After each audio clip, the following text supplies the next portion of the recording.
We're live. But again, it's Turn 'em just around. Yeah, right. All right, folks, it's 1 o'clock. We're here to listen to and have a discussion about what's happening within the fire rescue department. I'm going to ask you to please keep your comments calm. Everybody will have an opportunity to talk, but let's not get out of hand. No picking on people or stuff like that. Let's have an open discussion about things, and it's okay if you disagree. I'm going to hold everybody to 3 minutes. You can speak again after everyone else who hasn't can speak. I need you to go up to the microphone and state your name, because we're putting this on tape and it'll be available on the cable channel. Anyone want to start us off with a statement, or should we just go I forward? was just going to say, Mr. Chairman, maybe you could provide a brief summary as to what actually has transpired. And obviously, there are some viewpoints out in town that think that we've hired two, or at least one full-time person, which obviously is not the case. Go ahead and lay it out for Well, I us. think you probably have more details than I do, Mr. Chairman. Okay. Well, the Board of Selectmen has voted to hire, the vote was to hire 2 full-time EMT firefighters. The Board of Selectmen also voted to merge the fire and rescue departments into one. At the end of December, we were able to hire 2 part-time firefighter EMTs and 1 on-call person to provide some coverage during the day. Based on information given to the Board of Selectmen, that was where the problem existed. That's where we started. Go ahead, Andy. Yeah, I think it's one of the things that, and I'm speaking for myself here, but as a selectman, when I looked at the information that was presented, the steps that we've taken, we in no way intended to replace the fine volunteer efforts that Deerfield has historically known. Our actions, to my mind, were to supplement what's going on in the community with community safety in mind. It became very apparent to the board that we had 2 people, particularly Monday through Friday, between 7 and 5, that responded to most fire or rescue calls. One of them is still here, and we would be lost without the efforts that she puts into the rescue side of things. The fire chief, who's retired now, was the other half of those 2 people that showed up to the majority of the calls. He's retired, is in Florida right now. It became apparent to me, and I think the rest of the board, that there was a very real potential for no one being in town when we had a fire or rescue call. And the efforts that we've undertaken are essentially to remedy what we see as the potential of a real liability with regard to community safety. And again, I would emphasize that the board in no way intends to displace or replace the fine volunteer efforts that this town has enjoyed for decades. This was seen as a supplemental action to be a safety cushion for community safety, and also to give the volunteer rescue and volunteer fire people in this town a little bit of a comfort level, that it wasn't entirely on a very small handful of people to look out for the best interests of Deerfield and to be on call for mutual aid. I think that's another thing that the board was concerned about and discussed. We are active participants in a mutual aid network. If all the communities around us have part-time or full-time people that are able to respond to mutual aid calls, and we have maybe somebody in town, maybe someone not, we're not exactly living up to the definition and nature of a mutual aid agreement. Anyone? Questions?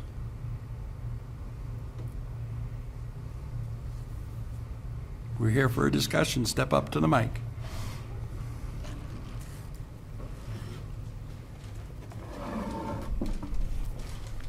Good afternoon. Thanks so much for hosting this forum, and I hope it is productive for everyone who's here today. My name is Jeannie Menard, and I live on Mountain Road, and I wondered if somebody could walk us through one of the concerns that I have is when you are transitioning from a all-volunteer effort and then you bring in paid people, there's got to be some dynamics that have to be dealt with. There has to be kind of a resetting of people's mindset in terms of you got, volunteers that are getting up at 2 o'clock in the morning, to do a job, and you got somebody else who's getting paid, some serious dollars to do the same job. And whether or not Deerfield is being proactive to kind of make this transition seamless and positive and encouraging and supporting for volunteers to continue to do what we know they love and are passionate about. And that isn't going to just happen. This transition has to intuitively be well thought out and advised, for both Matt and Cindy to be handling this new culture, if you will. So I wondered if anyone has thought about that and reached out to other departments maybe that have gone through this and are thriving, so this is just one example of what I would think would be on the list that has to happen. And I'm sure there are other people that have other, hopefully, other concerns that would also have to be addressed going forward. So thank you. Yeah, I understand exactly what Ms. Menard is saying. One of the things that struck me over the last 18 months is I've heard from a tremendous number of folks, both at meetings such as this, selectmen's meetings, directly to my face in parking lots, online, email, that sort of thing, about their concerns about the merger and of inclusion of paid personnel. One of the things, that, as I mentioned, it's really struck me is 2 individuals have told me they're concerned about the cost. Virtually everyone else has talked to me about why do we have to change? This isn't the way it's always been. Why do we have to change? Which I think speaks directly to what Ms. Menard is calling attention to. One of the things that I've taken, I guess for lack of a better term, comfort in as a selectman is the new fire chief coming in, who has, I think, brings a new leadership style, a new style of inclusiveness to the fire department and also the rescue department at this point. And I know for a fact that Matt has indeed reached out to other fire chiefs, other fire departments, fire rescue departments to talk about how this might work and to talk about steps that he might take and problems that he might run into. The Board of Selectmen is not obviously involved in a hands-on, day-to-day basis management of fire and rescue, and you certainly wouldn't want us to be because none of us know too much about that. But we have great faith in Matt, and we have great faith in Rescue Captain Cindy McHugh to work together and to bring us together as a community. Kevin?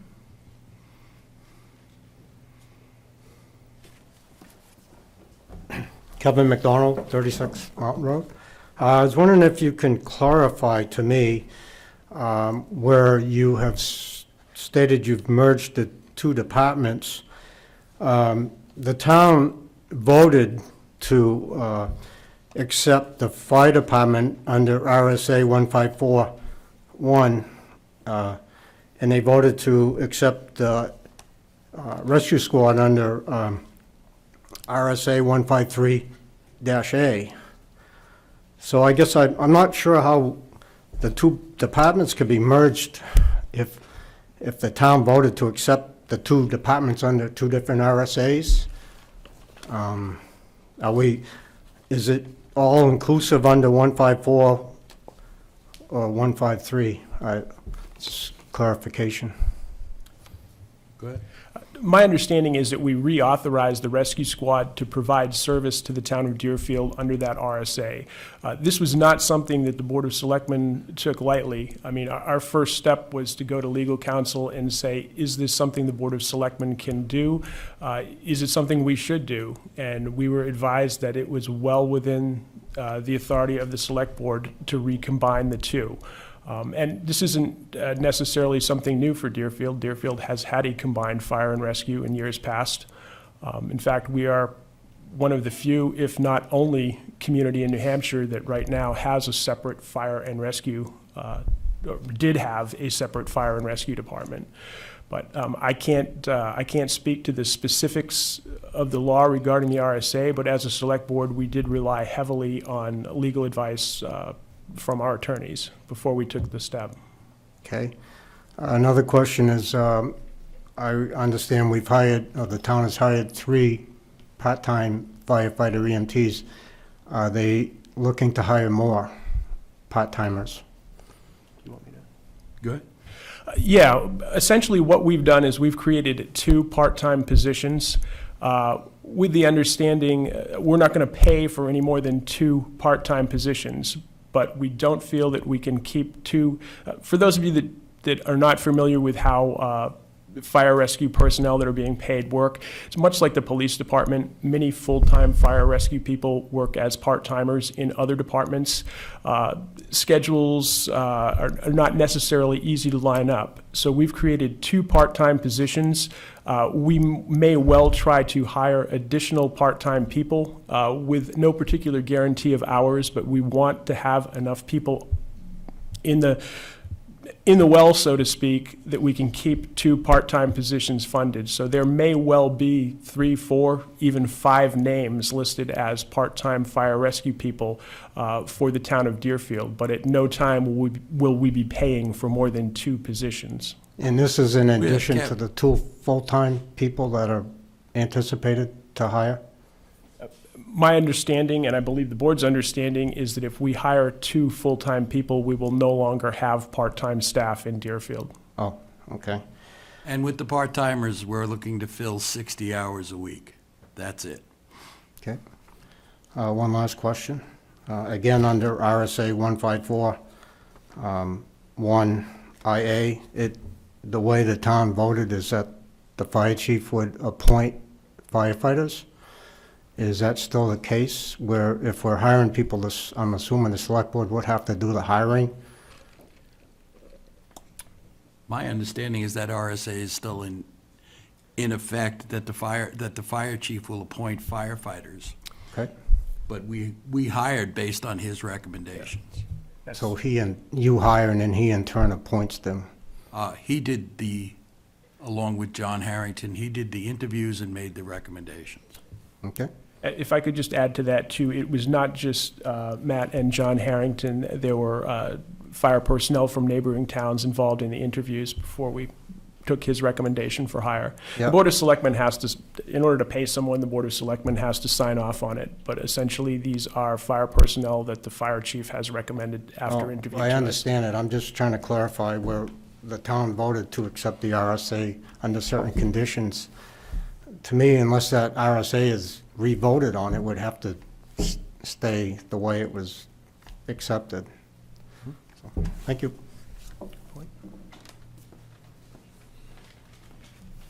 Anyone?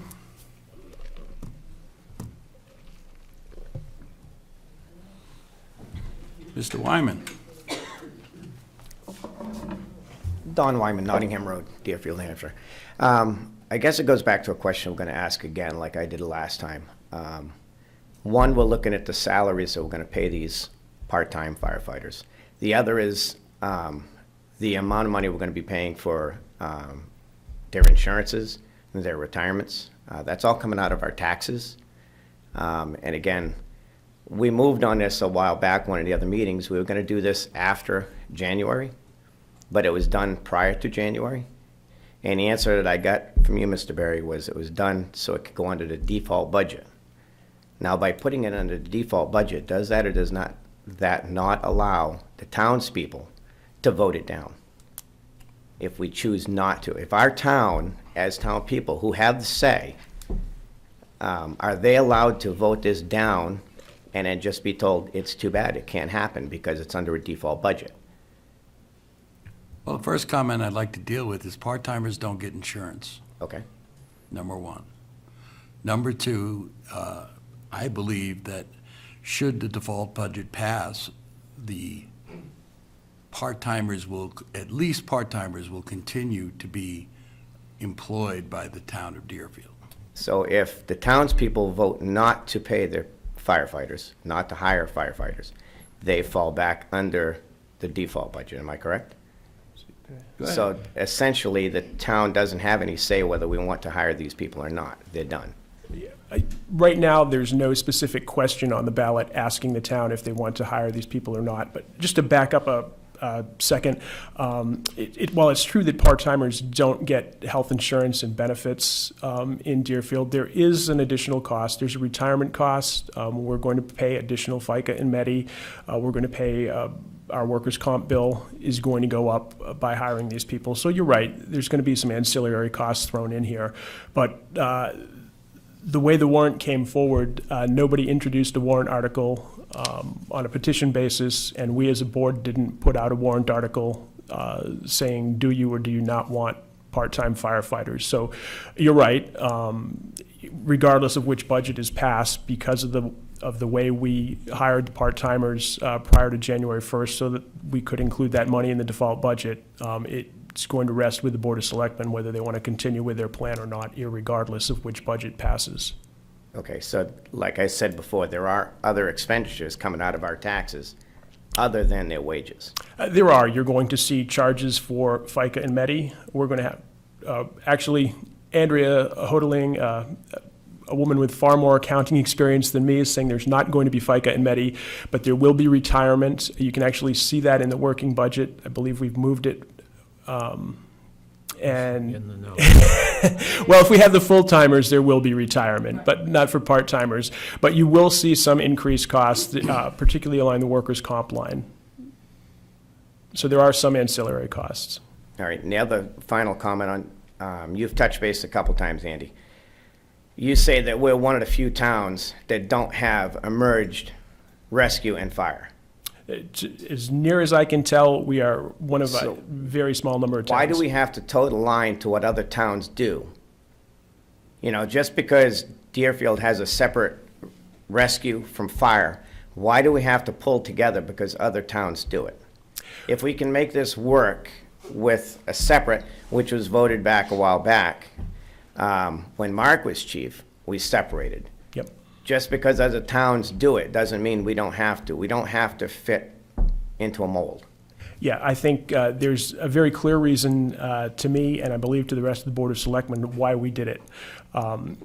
We see a need to hire at least part-time personnel.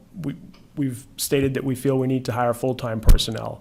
We are clearly not going to hire just firefighters or just EMTs. We're going to hire firefighter EMTs. That's the best bang for your buck, and that's basically how qualified people come to you. In attempting to manage, set protocol, set policy for people that were fire EMT personnel, we didn't see how we could have two distinct departments easily manage personnel. So to our mind, combining the departments, and that is probably the sole primary, only reason that we moved to combine the two departments, because we see it as necessary to have fire EMT personnel, and having part-timers with two different bosses, two different sets of administration made no sense to us. To our mind, to combine the departments would make it much easier to have hired personnel. Okay. And we did this because of the lack of personnel, correct? Did what? We're hiring people because we don't have enough volunteers, correct? Because it appears to the Board of Selectmen that there is a problem during the day making sure we have enough people to answer calls. So we're doing this to cost the taxpayers money. Yes. When 10 years ago, we knew there was a problem with the old fire chief removing people, or basically, lack of a better word, forcing them out. So now we lost good people that were here during the day. Nothing was done 10 years ago. but now it's being done now to cost the taxpayers money. If we had dealt with this issue back when myself and other people in the 20s, some odd people, came in here to speak about an issue, it was never dealt with. I would It was also, dealt with in a minor way, I'm sorry.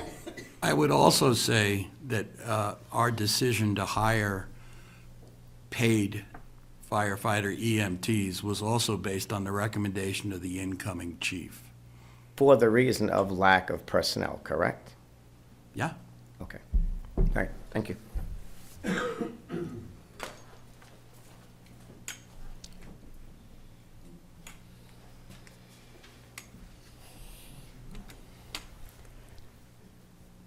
One, and first of all, it would appear this board Please did not. state your name. Harriet Cady. Thank you. It would appear this board did not trust the voters of this town. You did what you did without hardly any conversation. In fact, as I remember at a board meeting, all of a sudden, Steve, you mentioned that we needed to hire firemen. And all of a sudden, we did nothing as citizens. It was just done. We had a warrant article back in 2010 that said the rescue squad would be separate from the fire department. You've rejoined them. Now, the voters had that right. Now I look at the default budget and see a $65,000 increase in retirement. We haven't only hired an administrative assistant. The retirement certainly didn't go up more than her salary. So where is that coming from? And then there's on and on expenses in the default budget, which you did not remove at the budget meeting. So that's all we're going to get, even though it's inflated. And I don't care what Andrea says, it's still there. We're going to pay it. You can't take it out Mrs. after Cady, the this fact. discussion is on the fire department and rescue. I squad. want to know, You're talking about the default budget. are you paying retirement? Did you put that in the default budget for the firemen? No, we did not put retirement for the firemen in the default budget. I misspoke when I was talking about the part-timers. I was confused. We did indeed put retirement money in the select board's requested budget for 2018.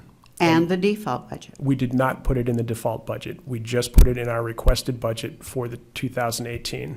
And you can see that clearly delineated in the working copy of our budget under the fire department, which, thanks to Mrs. Harling, we removed and Why placed there. didn't you trust the voters of the town? Why didn't you trust the people to make this decision? Because that's the question. You did not trust your citizens.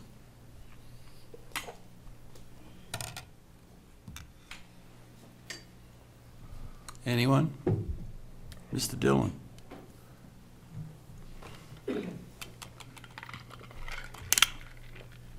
Tom Dillon, Haynes Road.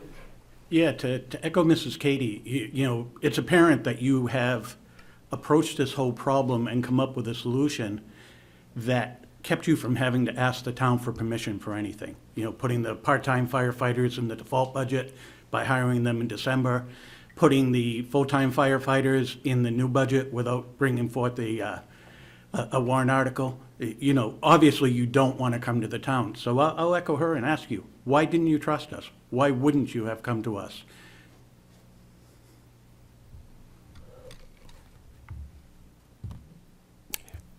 I have no particular answer to that, Tom. And looking at the statistics, the number of people we had available to respond, community safety weighed heavily on my mind.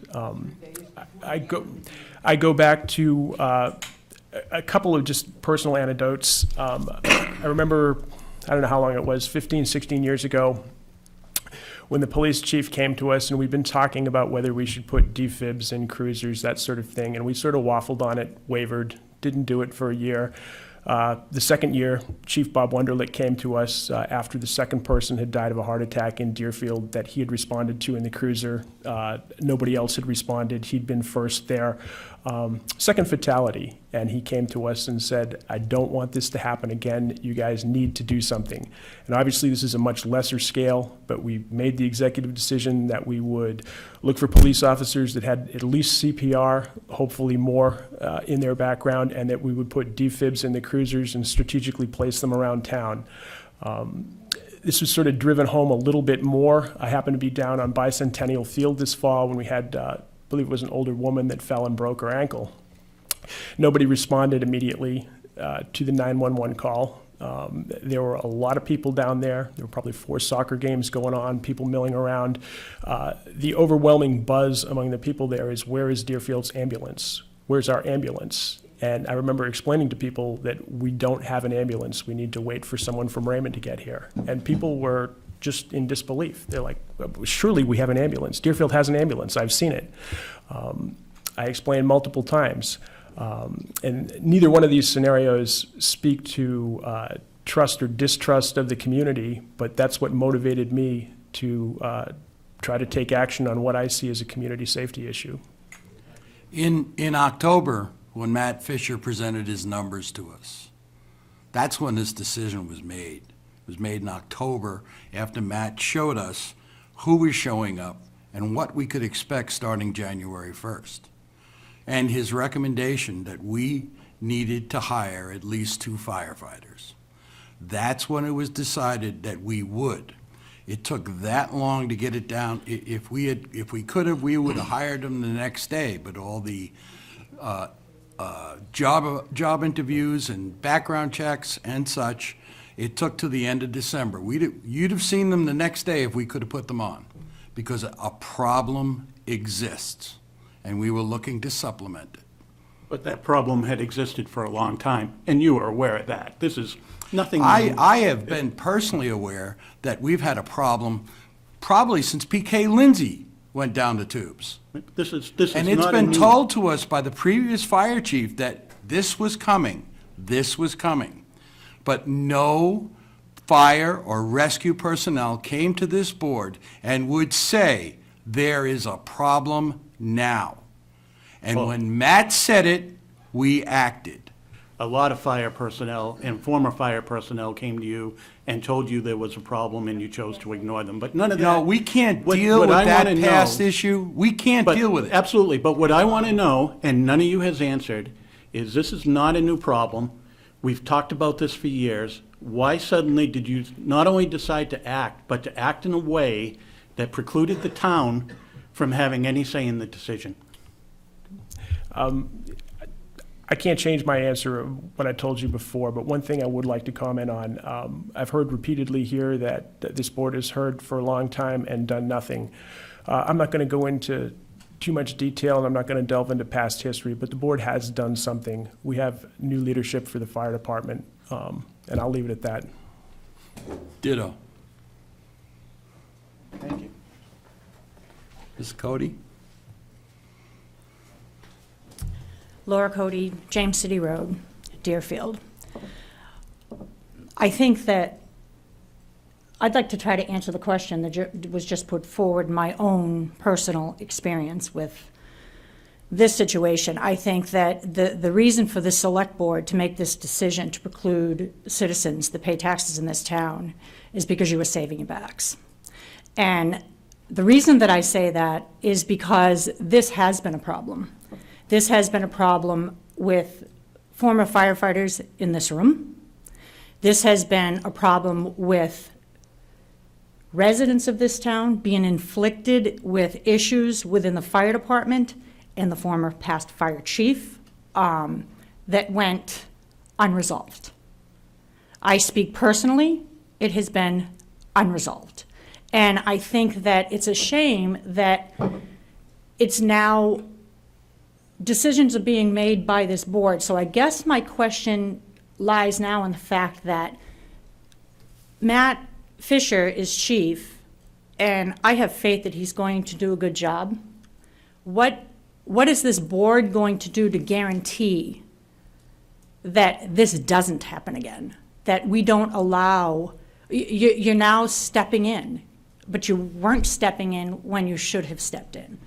And to me, because of that, is why you have made the decision to take our voices away as far as the tax base is concerned. I think you should have listened the first time, the second time, the third time, and you should have asked. Thank you. Sure. One of the things I would say is that we did listen multiple times. There's a process that I can't begin to explain publicly that this board undertook, and we are where we are. I guess I don't have a lot more to add to that, but I will again say that we have new leadership in the fire department. We're going to work as closely and as helpfully as we can with the fire chief and his officers and the rescue captain to make sure that we proceed in a stronger and better fashion than we have in the past. As I mentioned earlier, clearly we're not day-to-day hands-on management with regard to the fire chief and rescue personnel. Essentially, our official authority is if people are getting paid, we have to sign the authorization to pay them, and we appoint the fire chief. The rest of it is up to fire and rescue. And I would again reiterate that we're going to do all we can to support the fire chief, the fire rescue chief, and the rescue captain as we move forward. Okay. There's nothing else that we can do, really. So this is a new act of select board? This is a, this, you know, in This is support. an act of with the select board doing what they can do. I think it's a whole new leaf, yes. To put it simply, we're turning the page and moving on, and we are hoping for the best, and we're going to lend our support and anything else we can to the people running fire and rescue at this point. And upon the recommendation of the incoming fire chief and our own personal review of statistics and numbers and what we've heard from the community, we've taken the actions we've taken, and we think that we are doing what's right to protect Deerfield's community safety. I don't disagree. Thank you for listening, but I really wish that a conversation may have been had before to see how many men and women that live in this town that were firefighters, volunteer firefighters, that would have come back. They were not present because of one person. And I think that that opportunity still should have been out there to at least open that up for young members or former volunteer firefighters that still have the ability today to do that. And I think that was taken away from them. Thank you.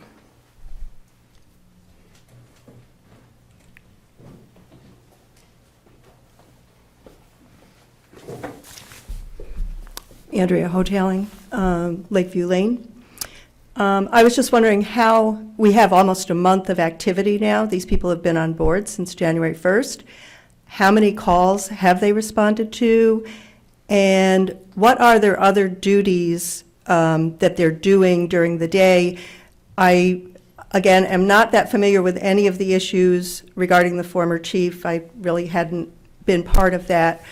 But I do understand he was a town employee as well, so he had other responsibilities, and he was accomplishing those things.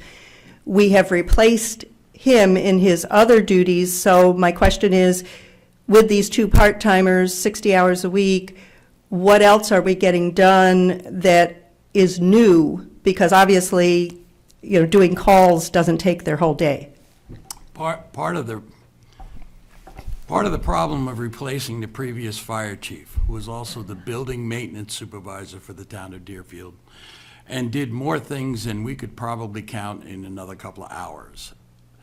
Putting someone in to replace him was number one, very difficult, because no one had the time that gentleman had. So when Matt agreed to step forward, one of the reasons he stated for, you know, this is what has to be accommodated, is he could not put in that kind of hours. So basically, we talked about these part-timers or full-timers taking over some of the responsibilities, such as furnace inspections and taking care of water holes and assorted other things. We're working towards that. If you're looking for how it's gone this month, I would ask Matt if he has any statistics or could give any comment on that.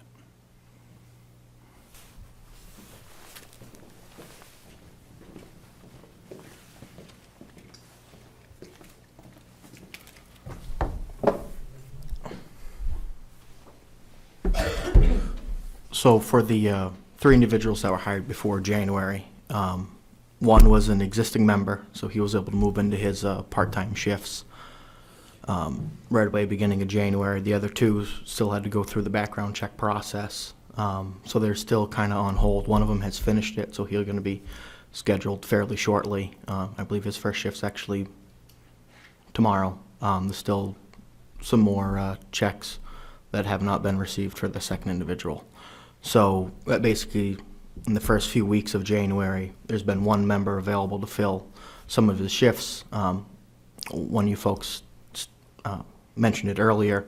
In the fire EMS world, this individual works full-time in another town, so he's been able to fill in shifts where he's been around not working his full-time job. In regards to the number of calls we've had during those hours when he's been on duty, I don't have that breakdown Monday to Friday, but I know year-to-date we're at 41 calls, fire rescue combined. I'm not sure where that stands, like I said, during those Monday to Friday hours. Thanks, Matt. Did that answer your question? Oh, yeah. Okay. Just was wondering what was going on. And I would like to just address briefly the other issue of the dollars, because being on the Municipal Budget Committee, the people that were hired before year end were part-timers, and part-timers do not qualify for retirement and insurance benefits, so there is not that extra piece. As Mr. Robertson said, however, workers' comp probably would have some increase because of them. So at this point, what you see will end up in the default budget is, I believe, the number is like 56,000 something or other for this 60 hours a week. In the regular budget, it has both the 56 for the part-timers and another 80 plus benefits for the full-timers. So there is an issue there with some, what I see as duplication. But again, that's in the regular budget. The default budget is only the people hired before the end of the year. Thank you. Thank you.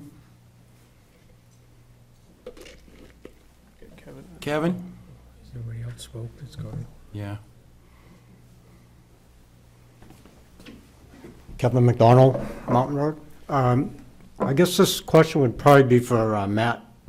I'm wondering if there's going to be any kind of a recruitment program to look for volunteers to join fire rescue.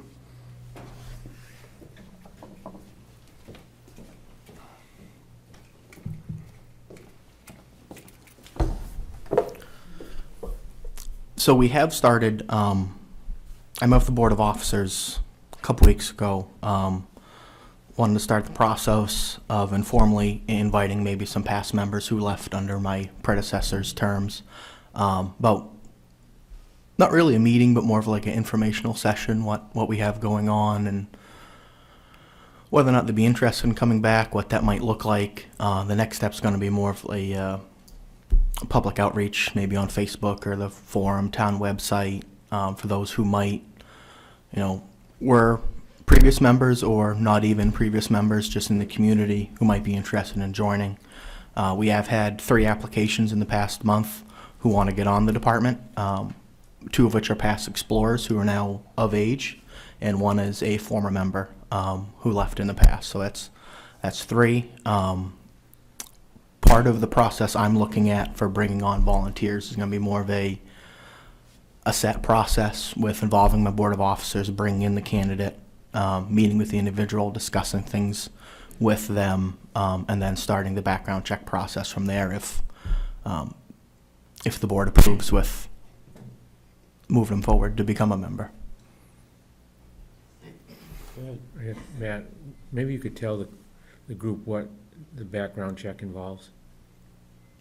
So the application process is the standard town of Deerfield background check with the criminal record, motor vehicle record check, Deerfield town application, and if they move forward, physical through Concentra, if I remember that correctly, and whatever physical test the town standard uses. Thank you. Yep. Thanks, Matt. So it's in process. Yep. Anyone else? Jeannie and Mrs. Keating. Jeannie?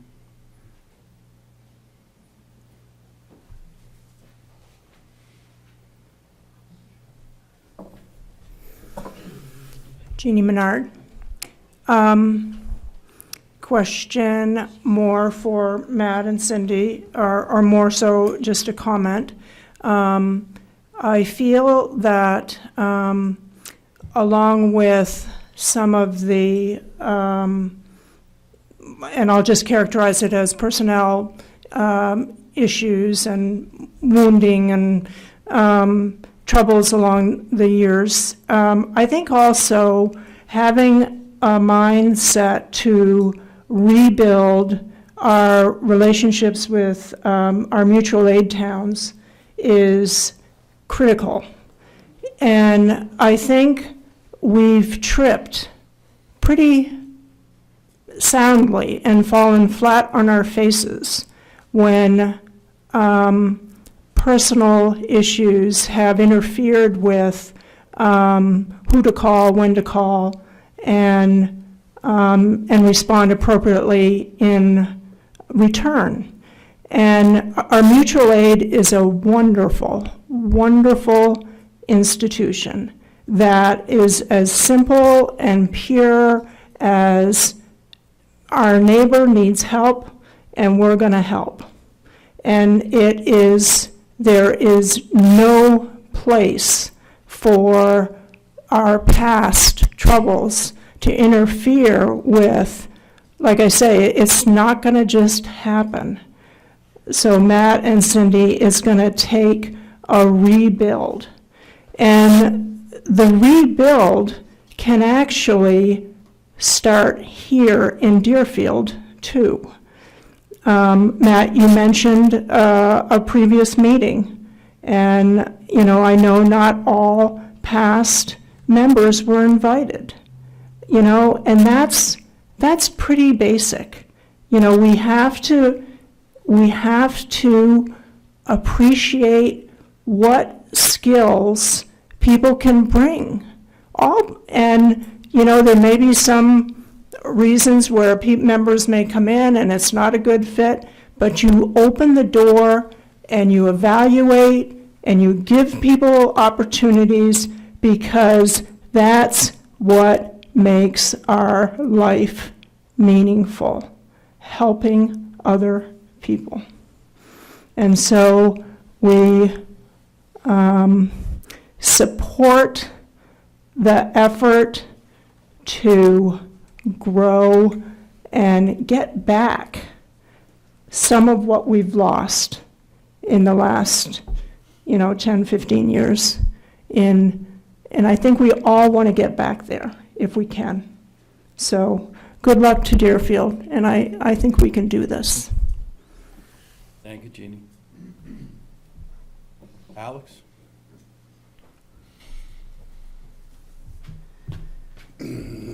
Alex Cody, James City Road. I'm afraid I'm going to shoot myself in the foot here, but I got to say something. You know me, Steve. I can't keep my mouth shut. I feel that the department has really gone downhill in the last 2 years. When the former chief announced his retirement, there were some things that had gone on as far as him alienating members, me being one that he tried to alienate, but quite honestly, I'm going to be frank, I don't care about the former chief. I wasn't here to appease the former chief. I was here to serve the citizens of Deerfield. Therefore, it was very difficult for him to force me out. That being said, I'm not going to point fingers, I'm not going to name names, but I did come to several of you board members and made you aware of what the problem was. The answer that I got, hey, you know, we only got to deal with it for 6 or 7 more months. Just hang in there. You know what? Once he announced his retirement, he should have been gone, and you would not have all of the problems that we have today. I think it's probably a good thing that we've got a couple of part-timers in place for now. However, I do think that you ought to give Matt a chance to rebuild the ranks before you go bringing in 2 full-time firefighters. You know, one of the things that you talked about earlier was how much the former chief did. Well, that's because the former chief chose to do that. He did not delegate, and you know that as well as I do. He didn't have to do all the furnace inspections. He didn't have to be the big shit down the fairgrounds, excuse me. He didn't have to be the big guy down at the fairgrounds. Nope. He had people that were more than willing to help him, and he chose not to. And I would agree with that. Well, I guess I still echo my wife's feelings. I don't know what goes on behind the scenes, but you were his boss. If you have Can I complaints, ask you a hang on, question, can I Alex? finish? Let me just deal with that one. When you were the highway agent, Yep. did we tell you how to do your job? Did That's- we tell you how to do your job? I was elected, not appointed. You told me you couldn't tell me how to do my jobs. What you told me was the only thing you could control was my purse strings. That's right. Okay? I'd ask you to remember that that pretty much applies to most of the departments under the control of the Board of Selectmen. I don't agree, because he was not elected, he was appointed by the board. Right. Try it. I agree with you, Alex. There's a difference, and the primary difference that this board ran into is there is very definite and distinct RSA protection for people in position of fire chief. There are very clear steps you have to take to keep yourself out of legal difficulty. The Board of Selectmen is, believe me, there are times when we would love to do things that we can't do. We take the best advice we can get, and we move forward as advised in a lot of cases, particularly when there's legality involved. And I'm not going to point to specifics, but I'm going to say that that's something that needs to be kept in mind when people wonder why the Board of Selectmen took as long as they did to make things change. And I'll leave it at that. But you didn't make things change, he left. He was allowed to stay to his retirement date, and he left. You can interpret it however you'd like. Well, I know he gave a retirement date, and he was here until that retirement date, so. Indeed. You know, and I'm not pointing fingers. I could name names who I spoke with, but I'm not gonna do that. I'm not gonna put you in that position. I just think a lot of this could have been avoided if steps had been taken. That's all. Every step that could be taken was taken. Okay, well, I guess I have to trust in what you're saying. Miss Katie, do you still want to speak?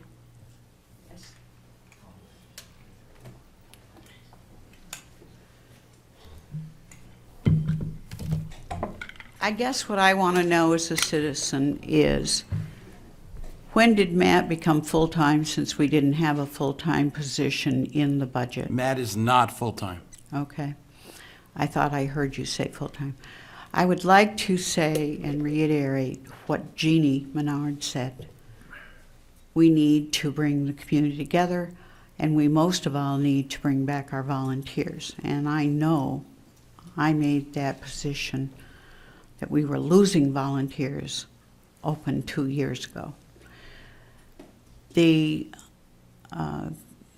third part of my comment is, could you please explain what 2 part-timers or 3 part-timers, I guess it's 3, Matt and 2 that have been hired, are going to do to make a call be quicker? And I give you the example, when my son's house burned February 3 years ago, the fire truck showed up with 1 guy. And my son, being a former fireman, took the hose and was putting out his own fire and Northwood showed up before another truck from Deerfield. What is the extra staffing going to do to make sure that situation does not happen?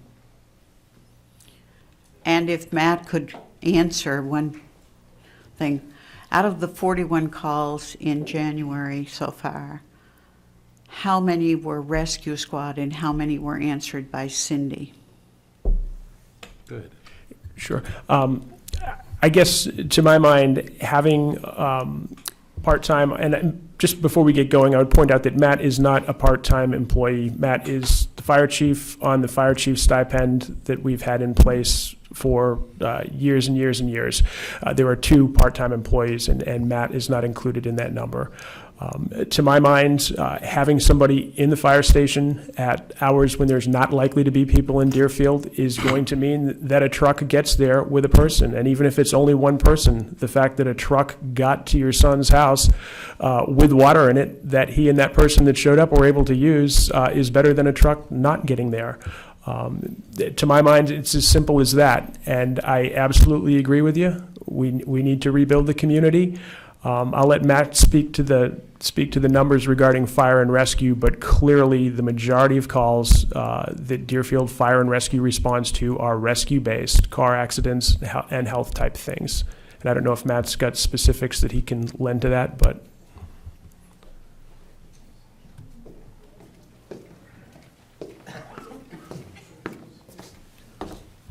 I do not have the yearly breakdown for where we're at with regards to EMS or fire calls. All I have is with me is the total of 41.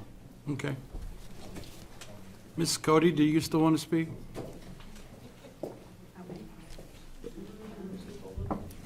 Laura Cody, James City Road.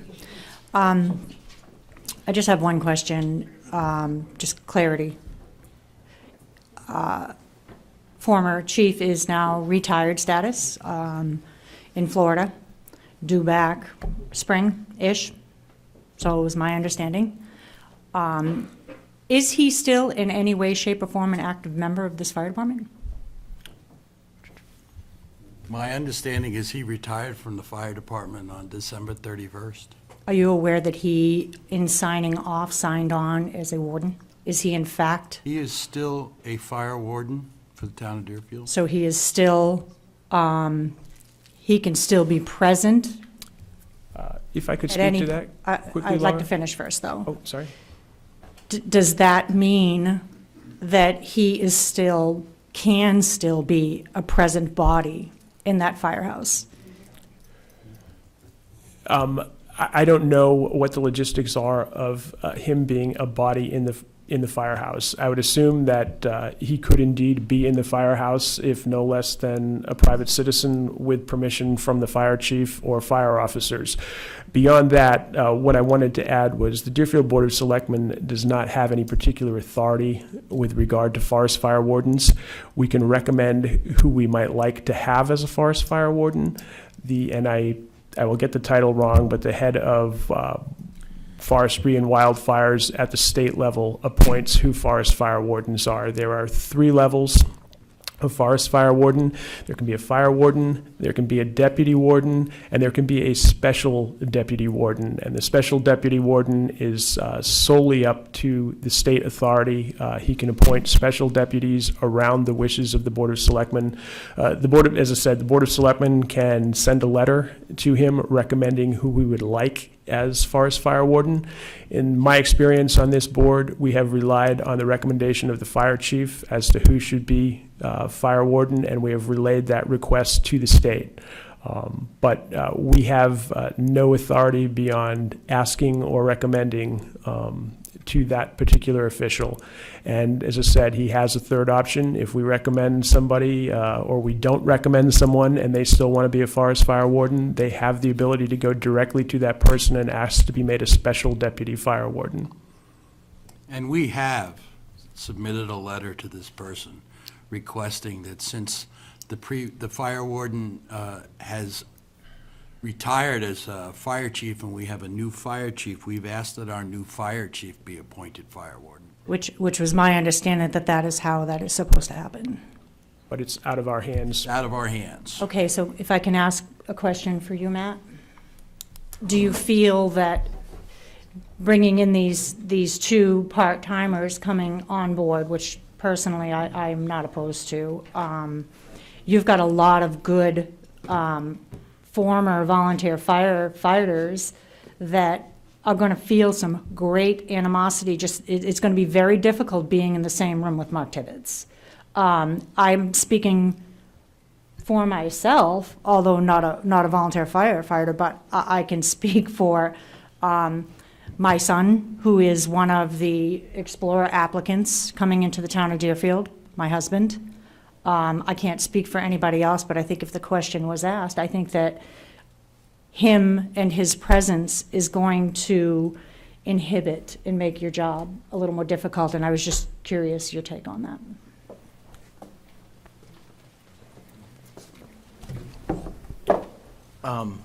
So as the board has mentioned,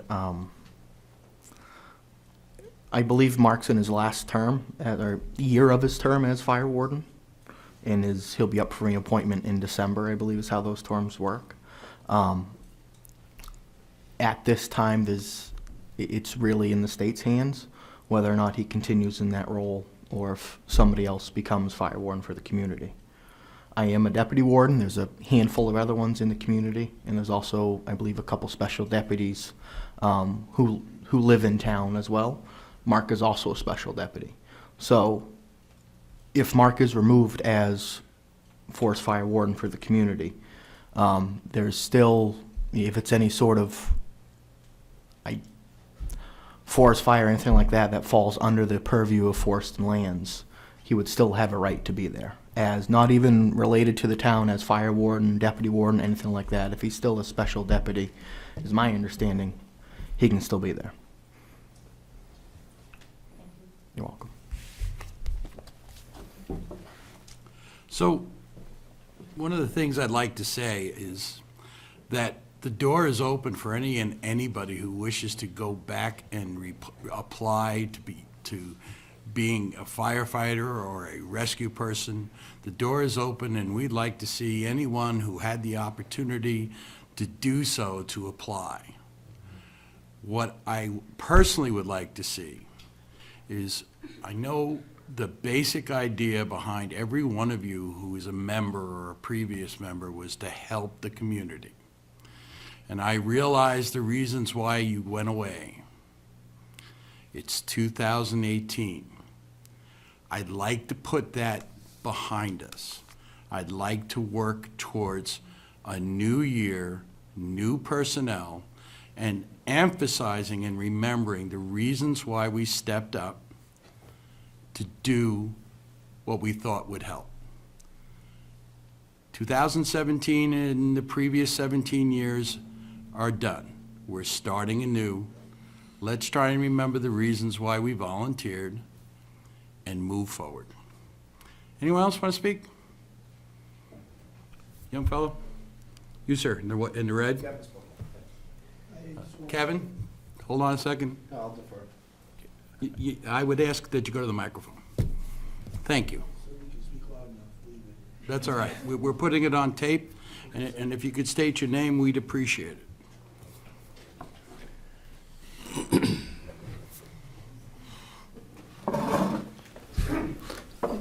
Good afternoon, folks. My name is John Terrian, former Badge 51 for Deerfield Volunteer Fire Department.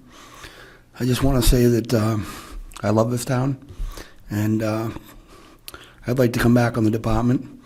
I just am really curious why this man over here doesn't have a name tag like everybody else. That's Mr. John Harrington. He's our town administrator.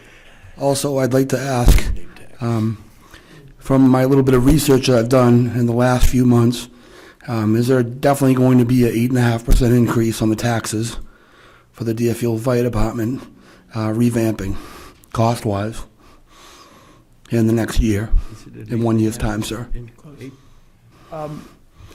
As a member of the Budget Committee, that's what is estimated based on projected revenue and expense right now. Could be less than that, but I think it's fair to run with that number. I think That's for the whole budget. Right. I just think that number is a little absurd. All the years of fighting to not get a new safety complex and trying to keep the cost down in this town. I'm really concerned as a homeowner to not be able to afford to keep my property the way my taxes have already gone. If we start getting 8.5% increases every year, it's going to push me out of my home when I turn 65, not out of the department. I'm land poor, and I just would like the facts to be known that it'd be really nice if you folks every year when these things come around could try to sharpen your pencil a little bit better than that. Watch the numbers a little bit closer, because that's a giant increase in 1 year, and it's, in my opinion, unacceptable. Let it be known that I would like to come back on the department. I did do 12 years of service plus. I started driving over the road because I had to pay my mortgage. It's a beautiful country, and this is my country, and I want to come back. So, thank you for your time, folks. Could I just clarify, Steve? Go ahead. Yeah, that's an 8.5% increase on the town portion of the budget, and I think everyone is familiar, but the town budget is, $3 to $4 million as opposed to $13 million of the school budget, and the 8.5% increase to the town budget by no way equates to an 8.5% increase in your tax bill. Obviously, it doesn't help your tax bill, but it's an 8.5% increase to the town portion of the budget, which is a minuscule percentage of the budget compared to the school budget. Thank you. Kevin? Verbal. Sorry, Kevin. Kevin Verville, McCarran Road. So he provided me a great segue. I guess part of the problem is the process, right? This meeting probably should have been held much earlier in the process before decisions were cast. One of the things that I hear a lot is the decision is made, and now my only way to voice my opinion on the decision is on the proposed budget. We still don't have an ambulance. There are people who have been begging for statistics, particularly from fire and rescue, but also police, for several years now, since the Primex reports were issued, since the Deerfield Safety Services Steering Committee was meeting and generated their report. And it is somewhat disheartening that, here we are at a meeting, and I don't think it's unreasonable to expect people would have asked for those performance statistics, and they're still not really available. And one of the well, we've got 30 calls, but we don't know how many are during the day. We don't know how many are rescue. We don't know how many are fire, right? Those are the statistics. 41 calls.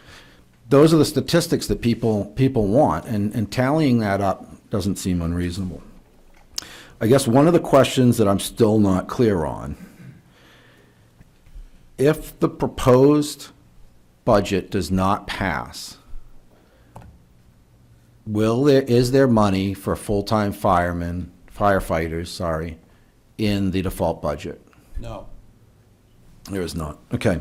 So when we go to process, people are going to see an 8.5% increase year on year of the operating budget.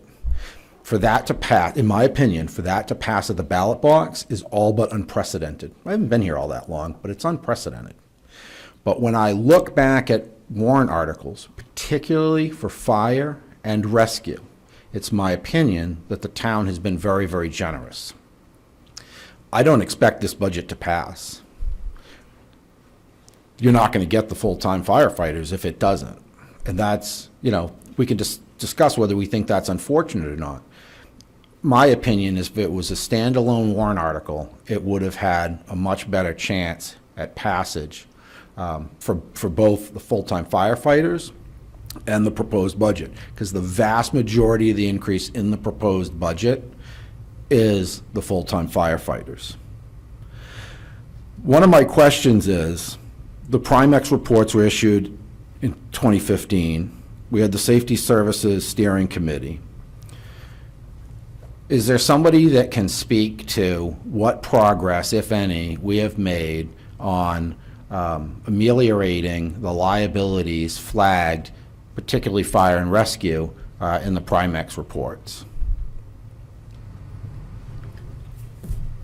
Board of Selectmen have discussed a possible site for safety services. We discussed possibly going forward with starting with a police station.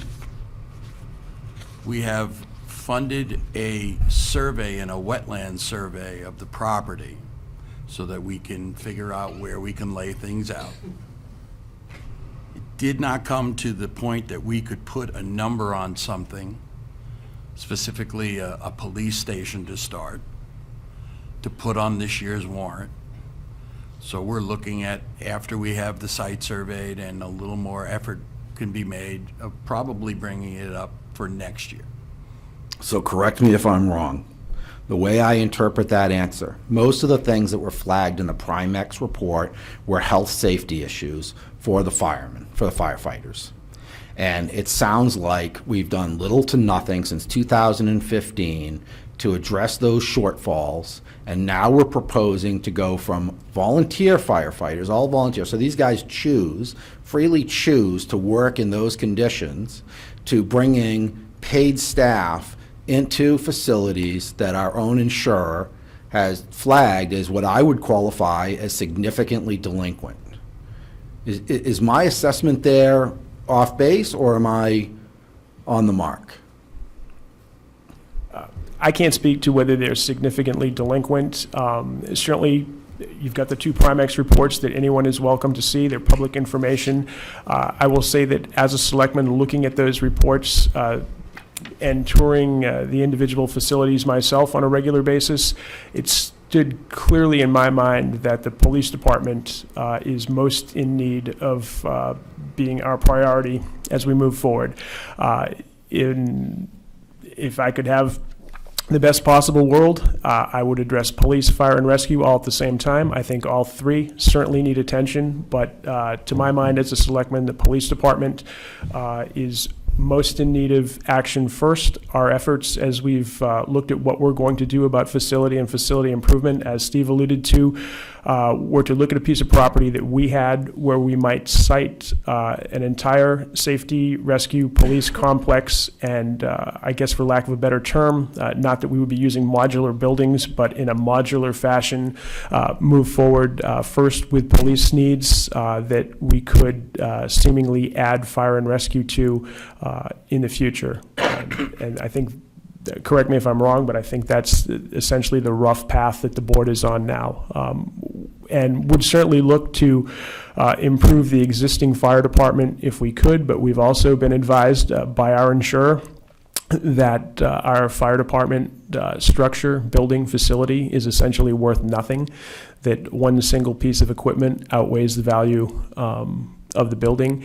And I think, to my mind, it has struck me as somewhat pound foolish to move forward making major renovations to the existing fire department when we clearly need to move forward with a different sort of building and structure.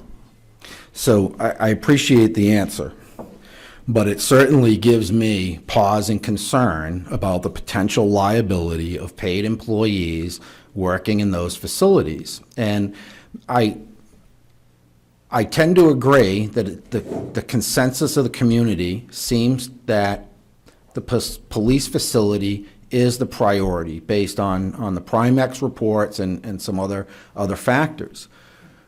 But it seems to me that that's not the priority, because we're increasing the operating budget in 1 year by 8.5% primarily to staff the fire department.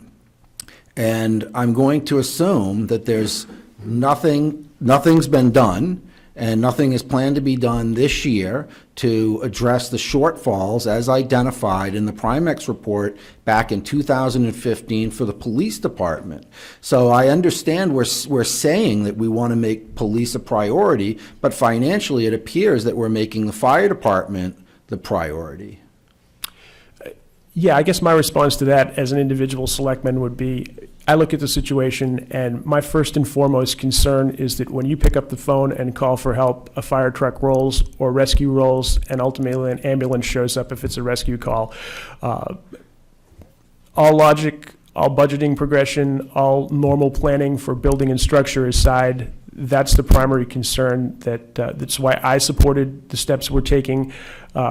When a resident of Deerfield has a fire, has an emergency situation, I want somebody to respond. And the quickest and fastest way I could see to bolster our staff and make sure that there's someone to respond was to add the part-time people with an eye towards full-time people. And that's why I supported the actions the board took.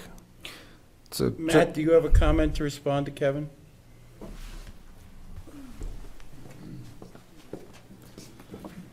So I don't have the report handy, but out of some of the topics that were listed in that report, reached out to 4 different overhead garage door companies to address the safety sensors for those garage doors. This is the second year we are pursuing a replacement cascade system, which was on that. Working on moving our PPE to kind of restructure where things are housed in the station to try to get some sort of particulate protection, their own room for the gear away from the apparatus and the exhaust. Trying to rearrange maybe the downstairs bathroom a little more to have some sort of decontamination area and proper sink like that. A few of the things that I'm setting my goals for this year are kind of with that report as guidance and trying to make the station a little more user-friendly and adaptable for us. So we are starting to pick away at the report that Primex gave us as kind of some things we hopefully can address fairly soon.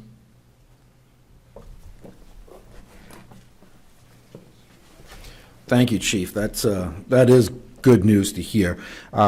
Just one last question. So we are beyond the point for the selectmen to be able to add an article onto the warrant with a dollar spend. Is that correct? Yes. Okay. I do not believe we can add another warrant. It's my understanding that we can. Yeah, it's mine too, and I think that's a little bit unfortunate. And the reason I think it's unfortunate is somebody's got to really get out there and beat the streets. If you want that budget to pass at 8.5%, that is a huge lift. And I don't have any advice on how to do that. That is a very, very daunting task. And again, I'll reiterate, this meeting probably should have been held earlier, and I think you probably would have had more support, because now, plenty of people have told me, well, the only way I can decide this is on the budget. And when they hear that number, their eyes get very big. I mean, we just had a 5% increase in our taxes on the last bill. I mean, the timing, to a certain extent, couldn't be worse. So it is what it is. Thank you. Kevin? Kevin McDonald, Mountain Road. Just to clarify, that position in the state is the Director of Forest and Lands. His name is Brad Simpkins, and he in fact does the terminating. He terminated me as a deputy warden for Deerfield. So, just for the record.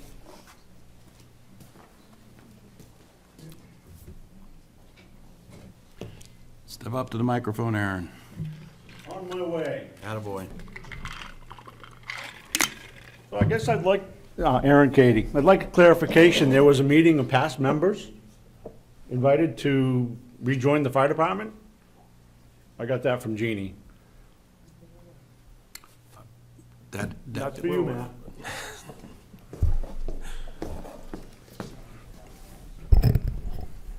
So at an officers' meeting in the beginning of January, we had sat down, we're discussing the fire rescue department, and it was brought up that we might want to start, or how we wanted to start reaching out to some previous members and starting that process, inviting them in, having an informational session for the fire department, and how we were going to tier, might be a good way to describe it, but tier starting the process of rebuilding the fire department and reaching out to previous members.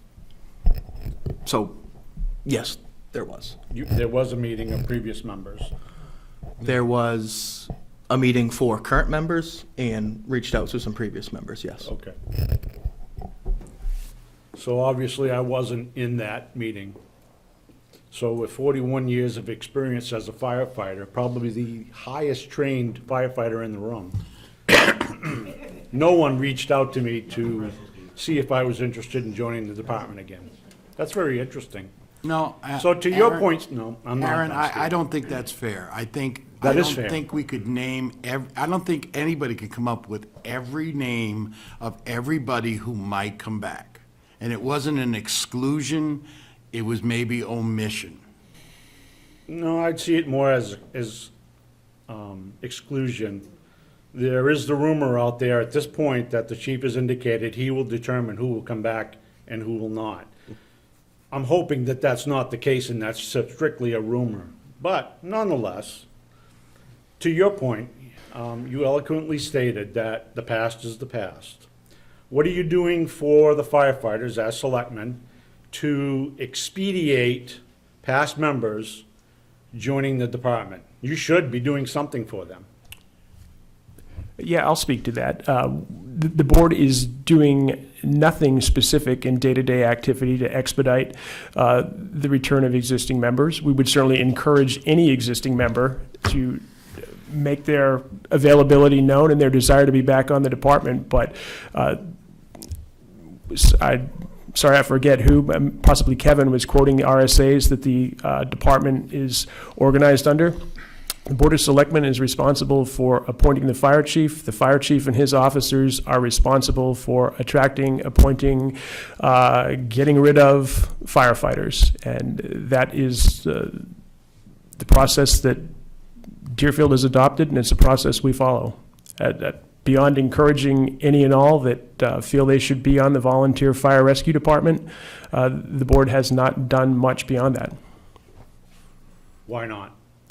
For the reasons that I just stipulated. We're not responsible for appointing firefighters. That falls to the chief and his officers and the department.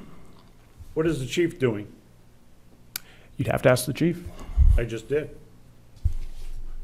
I think he explained earlier, but he can explain again.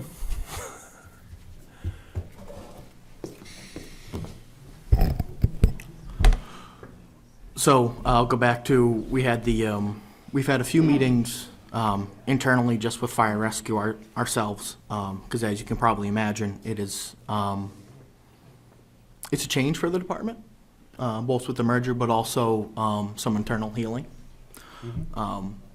So we're taking this cautiously. We had that informational session, and I'm looking to have more of a public outreach, but at the same time, I don't believe having 30 or 40 or people, 20 people come back all at once would be necessarily the most healthiest thing for the department, because this has to be, can't overwhelm people. Those existing or those past to come back all at once. That we need to come back as a department in a community, but I think responsibly at the same time, and not those previous members. I would look for anybody to come back and meet with the officers and start that process if they're interested. But at the same time, I'm also responsible for the current members. So the whole dynamic has to be taken into account. I understand the dynamics.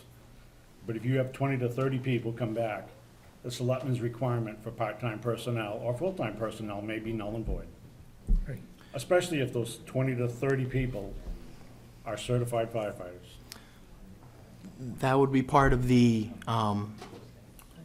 let's say, review. Because you could have 20 to 30 people who, the vast majority of them could be working out of town and still have the membership issue during the day.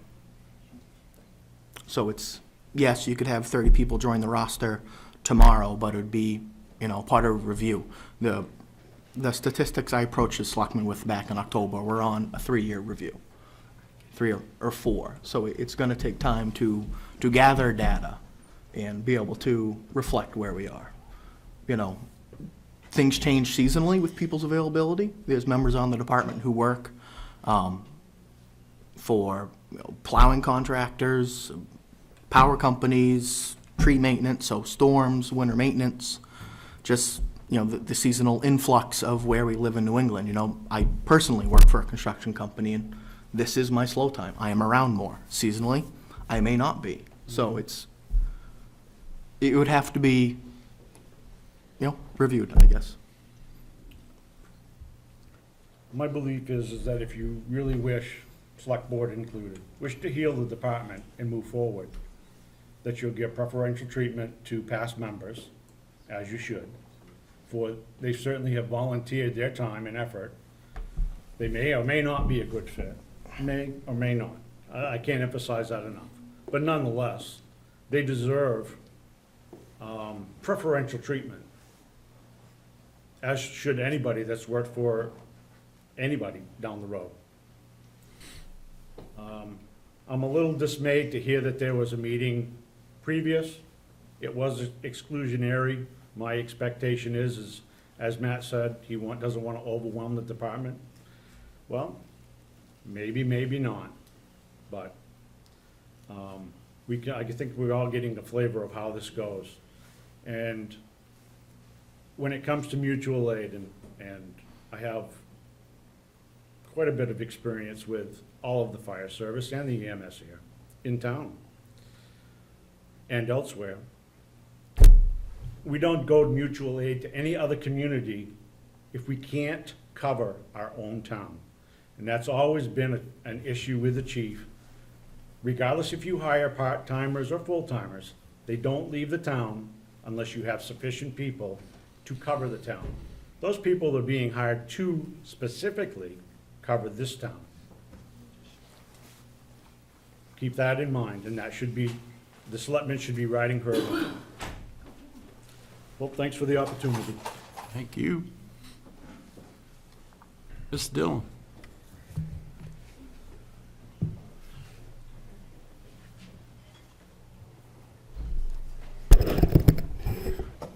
So I'm kind of hearing two different select boards today. I'm hearing this one say, we are in such dire straits in this town in the fire department that we need to hire firefighters.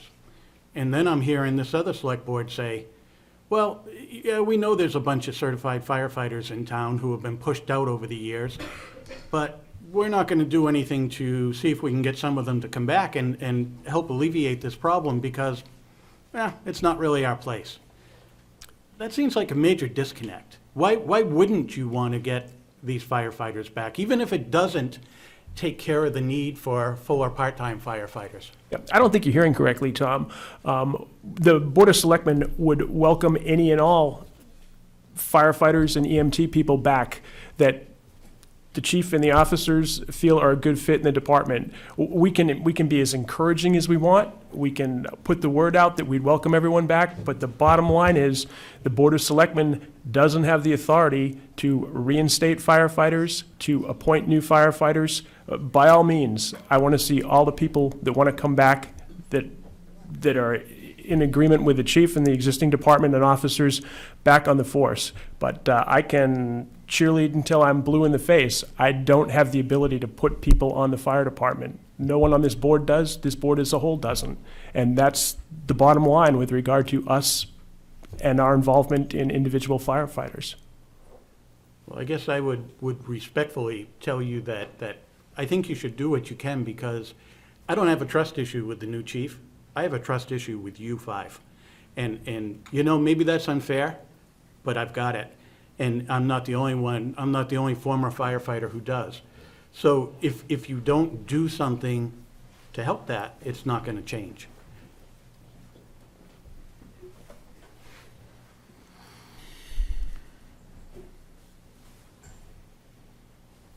Mr. Wyman, I got you, Harry. and then Mrs. Katie. Don Wyman, Nottingham Road. I've got a question, and Matt kind of opened the door for it a little bit. When you guys chose to bring Matt in, or Matt came in as the chief, and the one meeting we were sitting at, and you chose to take his advice and merge rescue with fire. At that point in time, did anyone on the board actually take in his personal, or his well-being? Because from what I'm hearing from back there, he's not only trying to mend a broken firehouse, physically house. He's trying to mend a broken firehouse of personnel. He's trying to pull on the rescue to take it under his control, and control not by a bad means, because I think Matt's got the potential to be a very good chief. But I think you guys are putting undue stress on a person that, as well as you guys know, in the position you're in, you don't leave your job when you get out of those chairs. As well as I don't leave my job when I get out of my bucket truck. I don't leave my job when I get out of the other chair that I sit in. So for the well-being of the gentleman that you're bringing on as a fire chief, I think you're putting undue stress, not only as him being on the fire department as a fire chief, but also home life and a life in general. You didn't give it time to see if these older members would come back.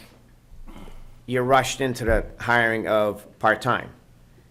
So instead of fixing 5 things at once, you should have concentrated on the fire station.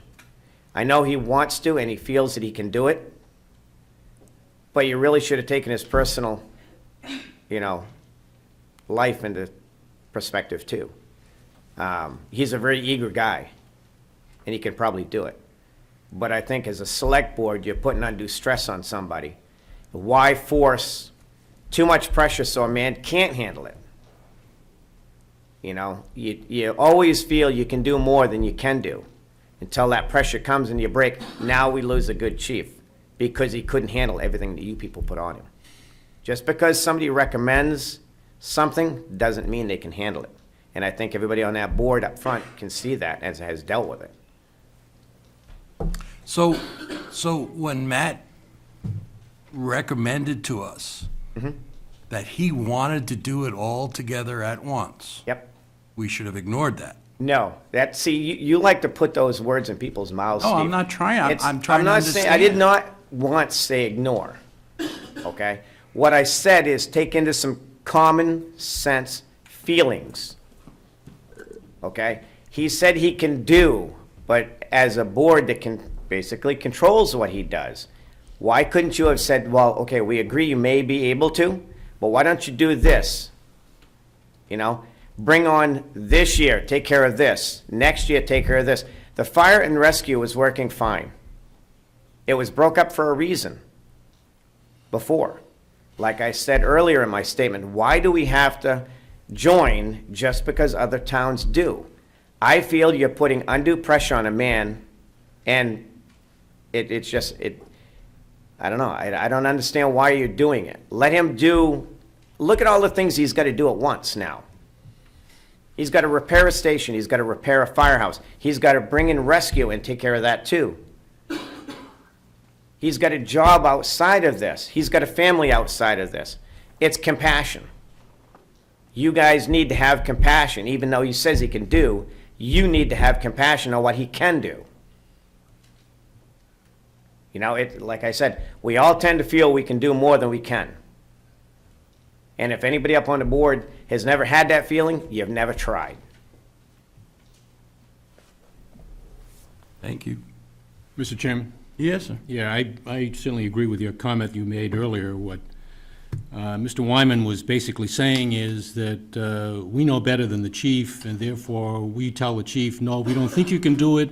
We know better than you, so we don't want you to do it, and we'll decide what you should do. Mr. Wyman, I'm not finished yet. I'm not either. Cool. So consequently, I'm not a firefighter, and I defer to the chief as to what he feels he can do. And I'm not in a position to say, no, chief, you can't do it. Now, with regard to combining the fire department with the fire rescue, with rescue, I should say, I don't see any difference right now with the way things were a month ago. Cindy is basically just reporting to Matt, and Cindy is running the rescue. Okay. And how that is significantly different than what it was, I can't see it. Now, see, you misconstrued the exact same thing that I said to Mr. Barry. I never said you once knew more than what Matt does. It's called compassion. Just because somebody says they can do something, say, why don't you, if you're in control of somebody, you run their job, you're essentially, you are in control of them. No, we don't. Did you hire him? Yes. You're in control of him. No, that's Listen, it. We appointed him. We appointed him and You that's appointed it. him. All He's right, not an we'll employee. we'll go with that gray area. He's It's not a an fun employee. thing to do. So the gray area is, you know what he wants to do, but you don't say, I don't want to do that, Matt. You don't know what you're talking about. That's not what I said at all, Fred. What I did say is have compassion. And what I'm seeing right now, from a couple of years, is a lack of. Steve? I really will. All right. Never mind. A lot of this. Mr. Hussey. Can I speak? I live out of town, but can I Take- make- Sure, the step up to the microphone. I'll use my parents' address. Steve Hussey, 18 Raymond Road. I'd like to congratulate Matt for his accomplishment of becoming the fire chief. That's a big job. I would urge him to really consider, when he looks at the applications of the past members. 20 years ago, I was on this department. I responded with Kevin McDonald several times. I went to rescue calls by myself several times as well. There's many members, past members of this department, that hold quite a few certifications. Aaron Katie's one of them. 40 years' experience as a fireman. Matt, how old are you? 31. See what I mean? I think it's great. Guys are trying to build up the fire department. I think it's excellent. The rescue squad, great service. Cindy does a wonderful job. I would urge you not to push change so fast. Being a fire chief is a difficult thing. I know. I see my fire chief all the time. I'm a career fireman. And you guys are asking a lot of him in his first year to have full-time employees or part-time, however you want to call it. So I would urge you not to push him too far. He has a lot to do in rebuilding the fire department. And hopefully, I'll feel welcome again inside the Deerfield Fire Station. So that's where I started my career. Great career in the fire service. I trained most of the firefighters in the state of New Hampshire. I'm a staff instructor for the Fire Academy. And I'm more than willing to come in and help the Deerfield Fire Department in training if they need for no charge at all. So, but congratulations, Matt, and good luck. Thank you, Steve.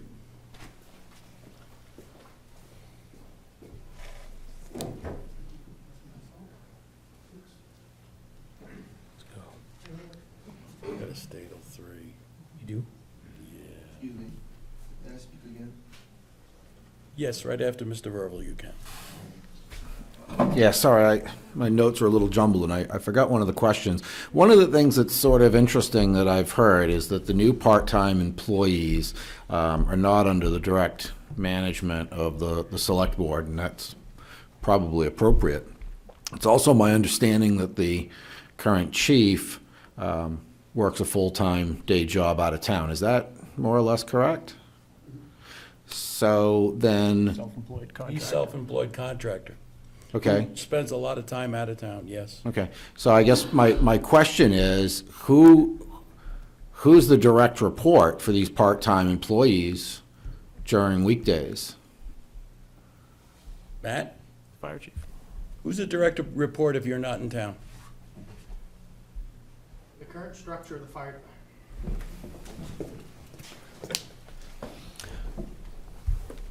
So immediately it falls to the other board of officers. We have John Dubianski as one captain and Sidney McHugh as the EMS captain. So those are the two officers directly below me.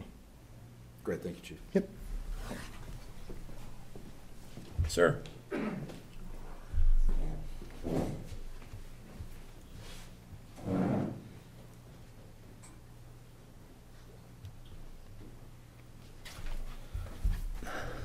Thank you for the opportunity to speak again.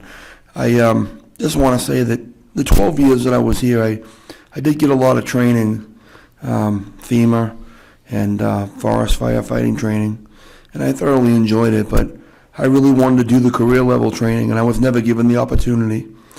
there was a lot of people that were sent to it that weren't even able to read and write. And when they got to the classes to get this training that the town paid for, they couldn't pass the test. And that really didn't settle well with me. I've got 5 college degrees, and to not be given an opportunity because maybe you didn't like me being a little bit too big, Can I ask when too your tall. last involvement, when you were last active with the local fire department? Not that long ago, sir. I'm asking. About 4 years ago, 5 years Okay, ago. thank you. And I thoroughly enjoyed my time with the town. I just wish I had been giving more chances to aspire and, as they say in football, run with the ball, not just tackle them down. Thank you for your time. Thank you. Miss Katie?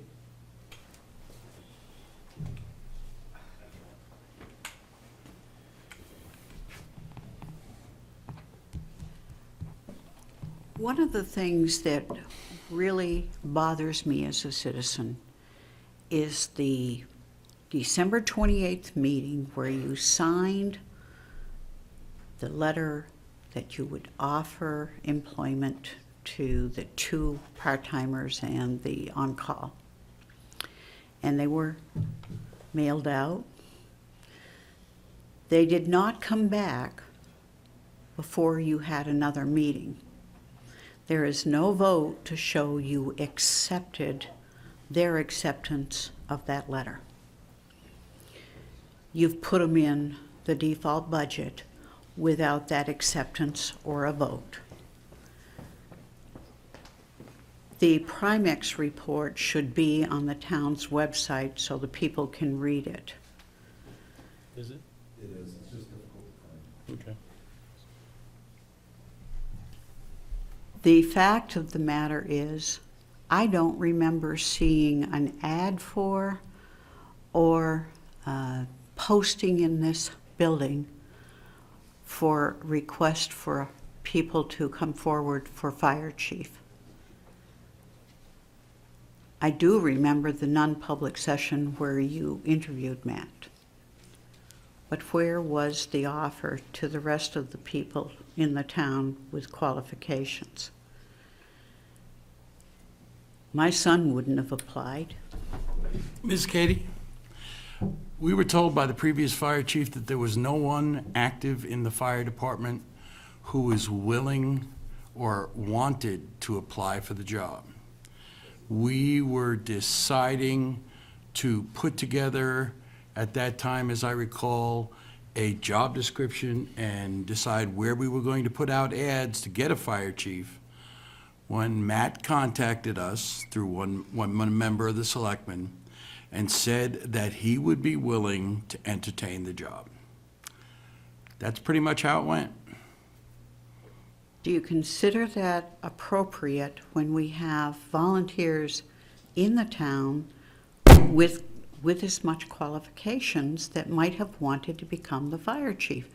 I just see a disconnect between this board's communication to the community. And I see a disconnect between what actually happened and the way it worked out. But the bottom line is, the only member of the current fire department to express an interest to us is the current chief right now. And I am quite satisfied that we did the best that we could possibly do, and I believe that Deerfield will prosper from having Matt Fisher as the fire chief. Then I might suggest that this board have a potluck dinner or whatever and invite all of the volunteers who walked out to come, invite them. Previously in this meeting, I stated that the Board of Selectmen would like to see all previous members attempt to come back, to contact the fire chief. We'd like to see you come and try and come back. So we've been doing that. I think that it is the board that needs to send the invitation. Matt would be at the meeting to welcome them. Then you would have everybody notified and there. it's the board's responsibility to make the community feel welcome again after having been pushed out of the fire department. Thank you. Anybody else? Come on, we still have 20 minutes. I made cookies. Thank you very much, Jeannie.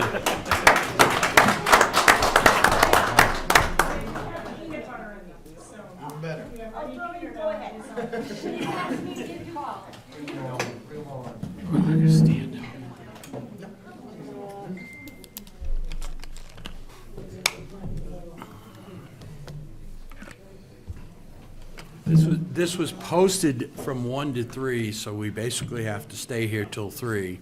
Well, you don't, but we do. We do. But anyone else who has a comment or a question?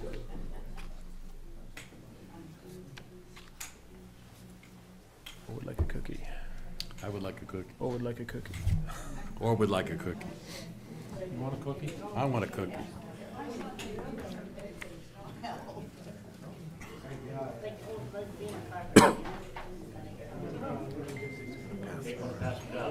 Huh? Dick's gonna pass. Oh, yeah. Dick is the new Joe Stone of the board. Oh, yeah. Oh, yeah. Never misses a. Mr. Chairman? Yes, ma'am. Ms. Cody. No, I'm good. Thank you. Laura Cody, James City Road. Thank you, sir.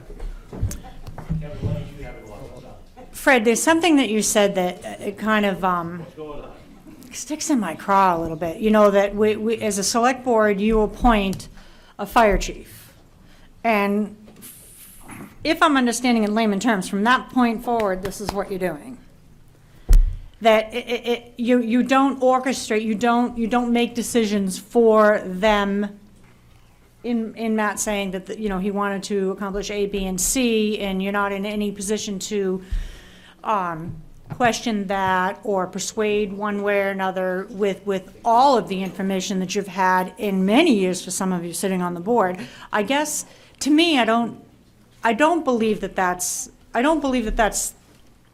the case, but if it is, I think that it's wrong, because this board, aren't you supposed to be if you're appointing somebody and it turns into a wildfire, then whose responsibility, where does that responsibility lie?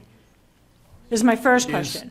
My second question, if I can, sorry, Steve. My second question is, with the history, and I'm just going to be very candid, with the history that you had been made aware of, and we looked at Chief being very short period of time to his retirement, why would you have gone to him, or why would you have allowed him to come to you with any sort of recommendation to who he thinks has lack of interest to come into a role as fire chief, and not involve not only the chief, but other members of the fire department, their officers. These officers are there to make sole decisions as a group. Am I correct in saying that? Yeah, I would think so. Under the chief's authority. He's eating a cookie. Under the So if chief's that- authority, yeah. So if that's the case, and I'm asking this question, if that's the case, that's what the officers are for, then when it comes to a major decision, especially when you know that, this department had been and still was at that point in such an upheaval, why would we have still left it up to one person? No, you can't, as Fred said, you appoint him, but you really can't do anything after that, but you kind of did, because you took his word for that without exercising the entire aspect of all of that, the people that head that fire department.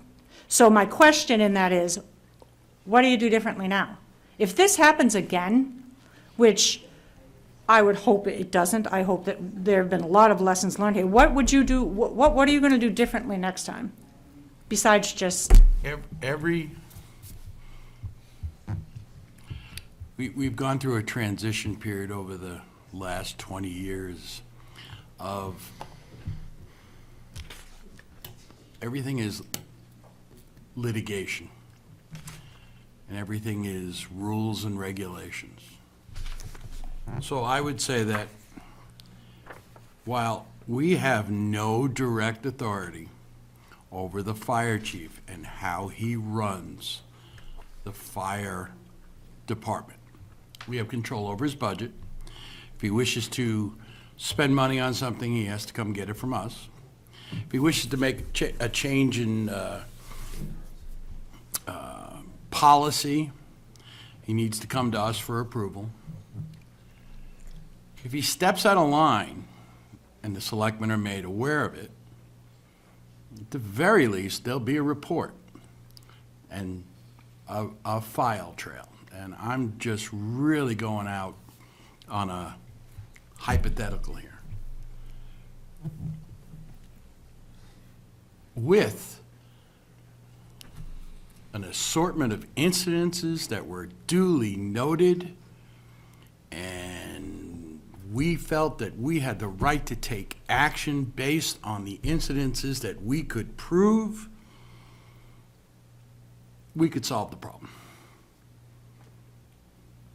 In the past, that has not been an issue, not been the fact.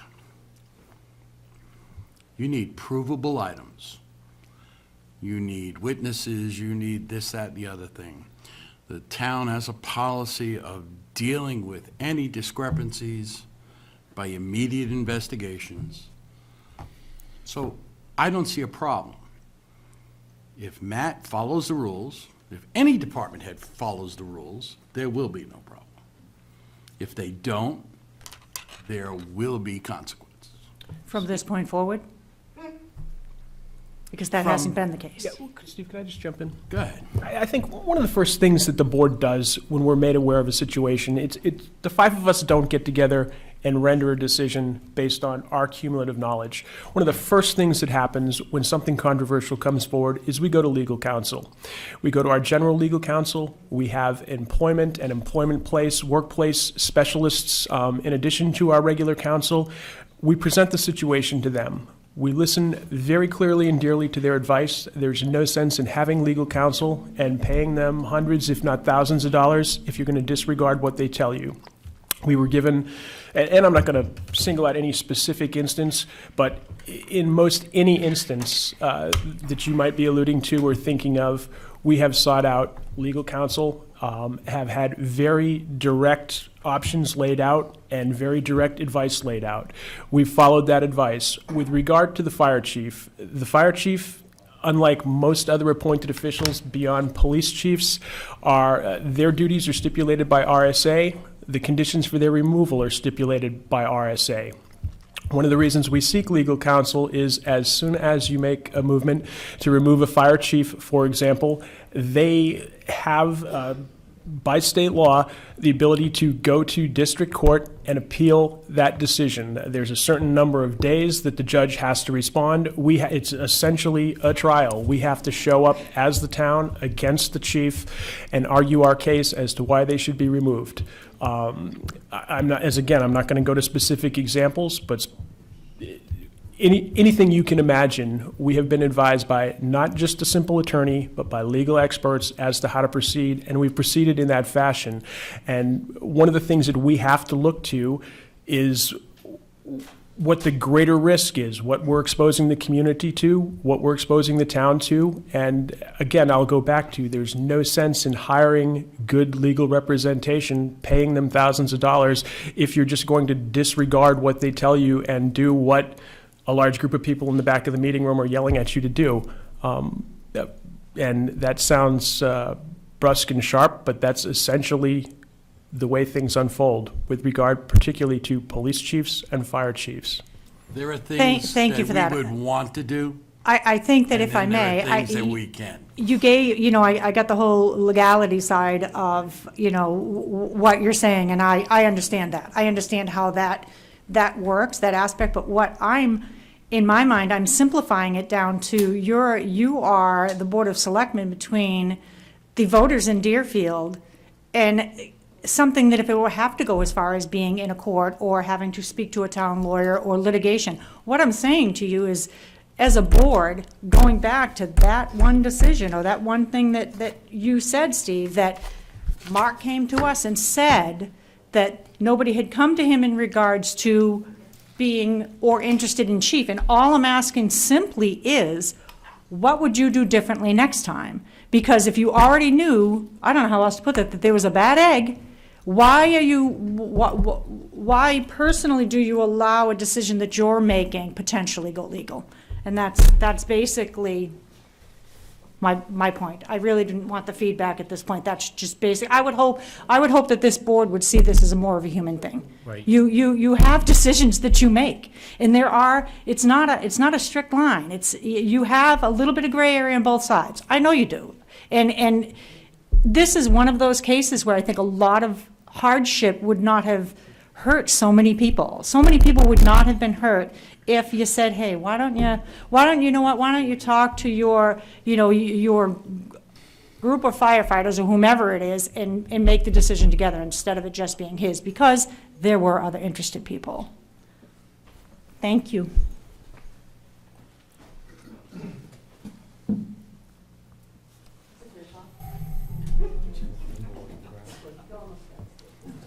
Go ahead, Steve. Steve Huzzy, Raymond Road. Kevin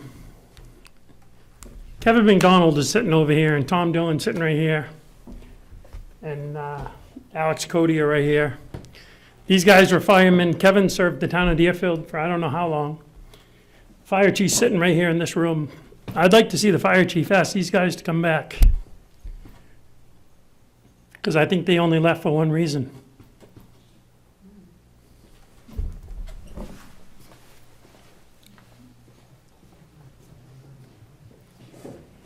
Go ahead, Alex. I think Alex left.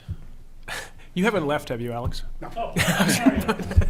No, and point of clarification, I've not left. I would not succumb to his treatment because, as I said before, I was not here to serve Mark Tibbetts. I was here to serve you, the residents of Deerfield, and I'm proud of that, and I will stay there. Excellent. Sorry.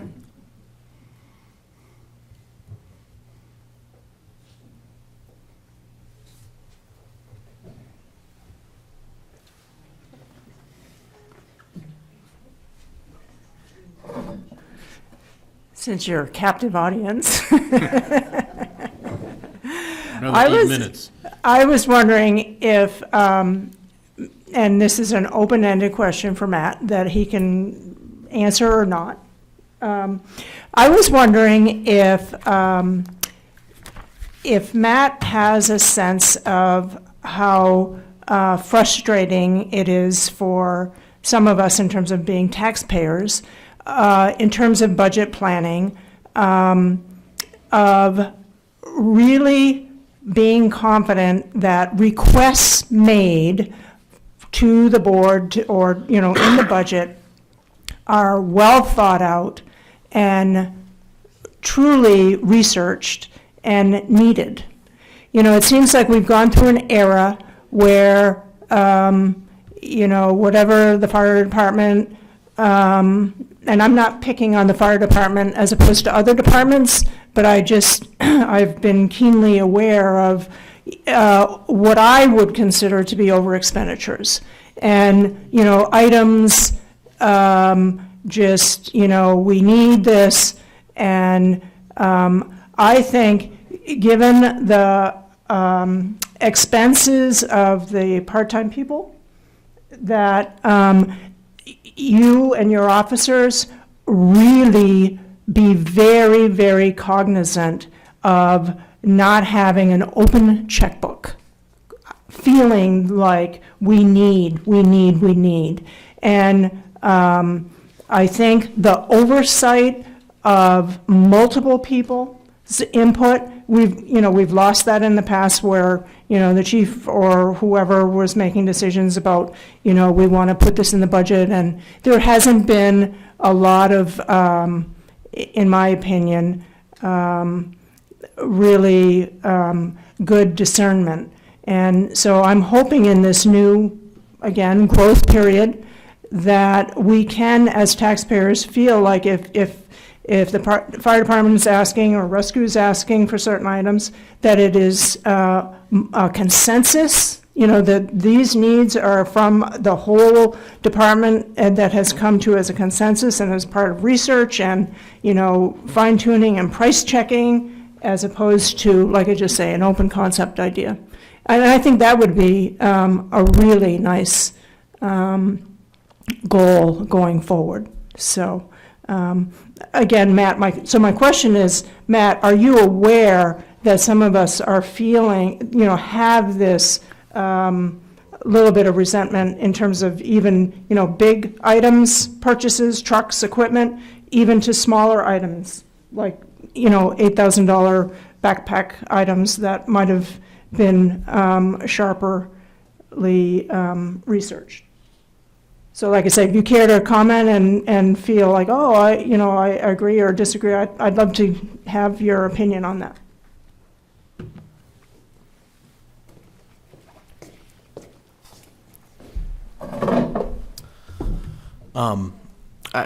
To answer Jeannie, yes, I am aware of the tax burden that the budget presents, and things that are being requested come from, the tax base. We don't have a lot of commercial taxpayers in town. My family is one of them. I understand things cost money, and that, that does affect everybody. The requests that I presented to the board are truly the things that I think we need and the way I would like to see us go. Yes, I do take things under consideration before I proceed with anything and what we're going to buy and things I think we need. We were able to replace our air packs last year through the previous chief, and kind of one of the things I'm looking on doing. This is the second year in a row we're applying for a grant for the new Cascade system. Our current Cascade system, doesn't have a containment device to prevent the bottle from blowing apart. If we don't get that grant, then there's some money in the budget to replace the system, because yes, that was on the Primex report a couple years ago. We haven't been able to address it through research and grants. It is something that needs to be fixed. The current system doesn't have the blast shield, for lack of better terms. It doesn't turn itself off when it reaches its maximum 4,500 PSI. It'll just keep running and running.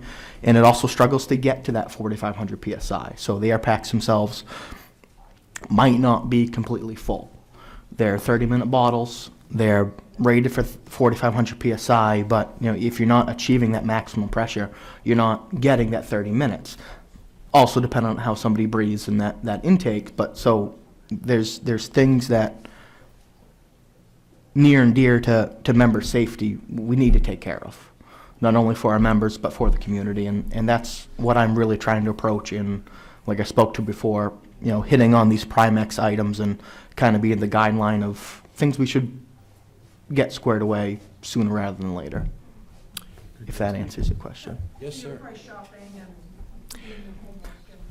Yeah.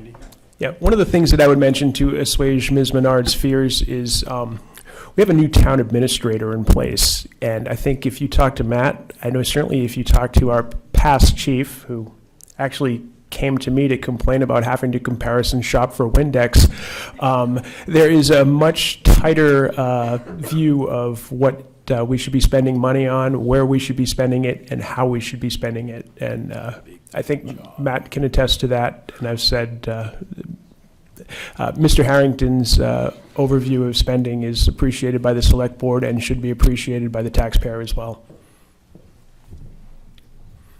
Mr. Chairman. Mr. McGarry.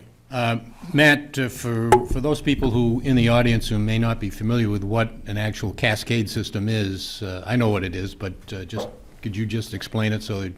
Yep. So basically, in the firehouse, we have a cascade system, which basically takes outside air and is able to compress it into our bottles for our breathing apparatus, our SCBA, so that we can go into any sort of environment which we shouldn't be breathing just with our lungs. There's been a tremendous amount of research lately in regards to the cancer risks firefighters or the fire service faces, and we're not having fires from the 50s and the 60s. Yes, those houses still burn, but it's everything that's in the house nowadays, in a car. It's everything that's being breathed in, all the plastics and all that stuff. So it's a very vital piece too. Without that, we don't have full bottles. We don't have air packs to even wear. Thank you. Thanks, Matt. So if there is no other personal pressing issue that you'd like to address, I'm going to say that's the end of this, and I'd like to thank you all for coming very much. We appreciate it.